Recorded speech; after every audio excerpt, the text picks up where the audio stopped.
milk. The Prophet Muhammad sallallahu alaihi wasallam placed his blessed hands on the goat's udder. At once the milk began to flow. Everyone drank until they were full.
Assalamu alaikum wa rahmatullahi wa barakatuh. Dear guest, welcome.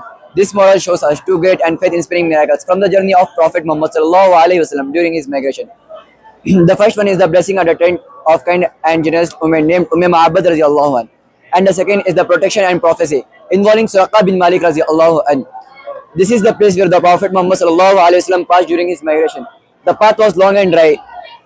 The Prophet Muhammad sallallahu alaihi wasallam, Abu Bakr Siddiq radiallahu anh, and their companion Amir bin Fuhara radiallahu anh stopped at a tent of kind and generous lady named Ma'abad radiallahu anh.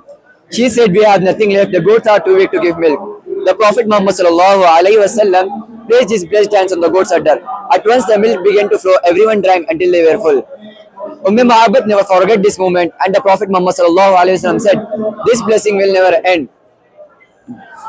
When the Quraysh learned that the Prophet Muhammad sallallahu alaihi wasallam had left Makkah, they became furious. They announced, "Whoever brings the Prophet Muhammad sallallahu alaihi wasallam back, dead or alive, will receive 100 red camels." Soon skilled riders and trackers began searching for him. Among them was Suraqah bin Malik radiallahu anh. Suraqah saw the footprints of the travelers and said, "These are the ones." He rode quickly after the Prophet Muhammad sallallahu alaihi wasallam, but as he came near, his horse suddenly sank into the sand. He tried again and again, but the horse kept sinking deeper each time. Realizing the truth, Suraqah called out, "O Muhammad sallallahu alaihi wasallam, grant me safety." The Prophet Muhammad sallallahu alaihi wasallam replied gently, "Come near, you are safe." Suraqah approached humbly and said, "I bear witness that you are truly a prophet of Allah." He then requested a written promise of peace, and the Prophet Muhammad sallallahu alaihi wasallam asked Amir bin Fuhara radiallahu anh to read it for him. Then the Prophet Muhammad sallallahu alaihi wasallam made a prophecy. "Suraqah, a day will come when you will wear the bracelets of Qisra." Suraqah was amazed and asked, "Qisra's bracelets?" The Prophet Muhammad sallallahu alaihi wasallam replied gently, "Yes, Qisra's." Hearing this, Suraqah turned back, leaving the chase behind, and walked to the path of faith. Years later, during the rule of Caliph Umar ibn Khattab radiallahu anh, Persia was conquered. The golden bracelets of Qisra were brought to Medina, and Umar radiallahu anh placed them on Suraqah's hands, just as Prophet Muhammad sallallahu alaihi wasallam foretold.